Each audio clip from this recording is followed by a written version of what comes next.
let's go ahead and talk about something that probably happens a lot every day. And it's one of those pits that really sucks when it does. It's that feeling when you're late. Now, coming from the Marine Corps, we had this incessant obsession with being on time to the point where we had this axiom that said essentially 15 minutes prior is always how you should show up to something. So if you had a formation at 0800, you had to be there at 0745.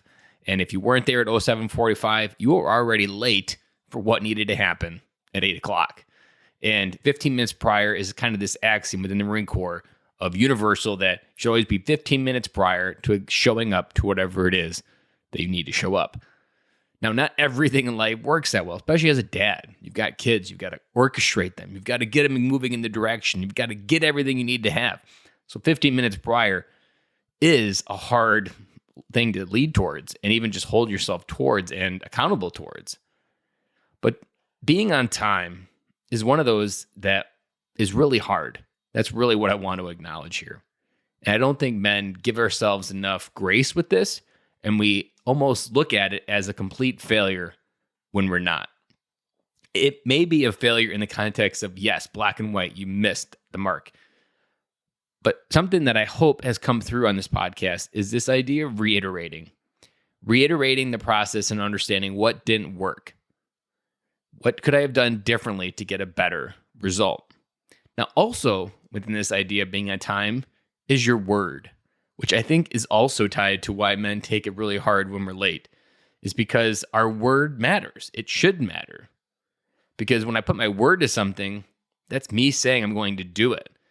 And out of all the things we have control over, your words and what you put your word towards saying you're going to do is one of those things that you have absolute control over. And I always try to lead up to and set my own bar towards that. If I said I was going to do it, I try to always do it. Now, again, that's not always easy, but it should be where we put the mark towards.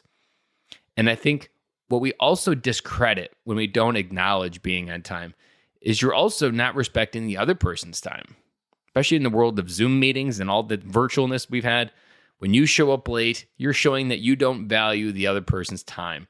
If you send that text message, I'm going to be late by 5 minutes, you're going to be late by 10 minutes, whatever it may be, the other person on the other side is just like, this person really doesn't value my time. I'm sitting here waiting this person to show up, and they don't value my time, which, and a lot of times you may have a good reason and it's perfectly acceptable. But if you find yourself doing it a lot, then I think you need to have a hard look inward. And I have this hard look inward a lot because there are so many things that I'm trying to juggle, making sure that I'm on time.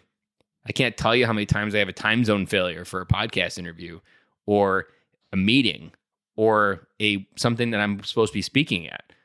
It happens. And I double down and try to put that much more consistency and focus on making sure I have that focus on the time zone understood.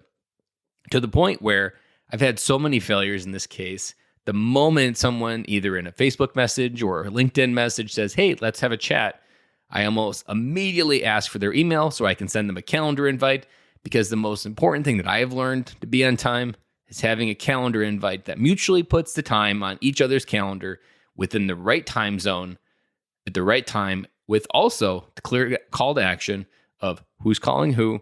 Is it a Zoom meeting? Making sure that's all documented in there so there's nothing left to chance.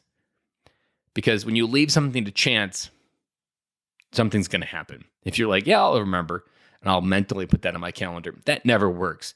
And so throughout the last 6 months, I have doubled down on making sure my calendar is the truth. Now, that is still hard because then you're talking about a family calendar, your wife's calendar, trying to integrate it all. It is not easy. And the only hack that I've really learned to try to bring that all together is if your organization is on Gmail or things like that, you can create shareable links and you can show each other's links. So my wife's calendar is on my calendar and I can see what's going on in her world and I can see what's going on in my world all at the same time. And I can try to make more decisions on the fly without always having to check in and see where she's at. Now, that doesn't always work that way because it's not always accurate and life does happen. And sometimes, looks like I don't always get it on the calendar. She doesn't as well.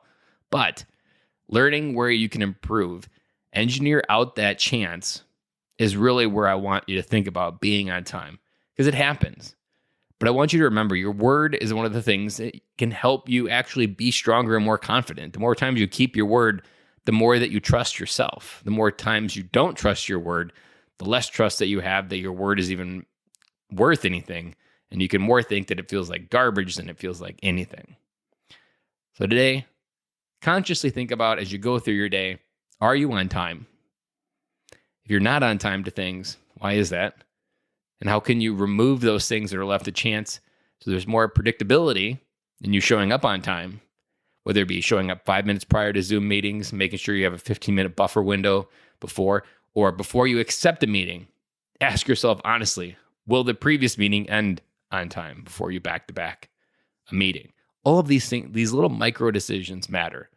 But these micro decisions is where you can kind of build this consistency to be someone that's known as always being on time. And I'll be back with you guys again tomorrow.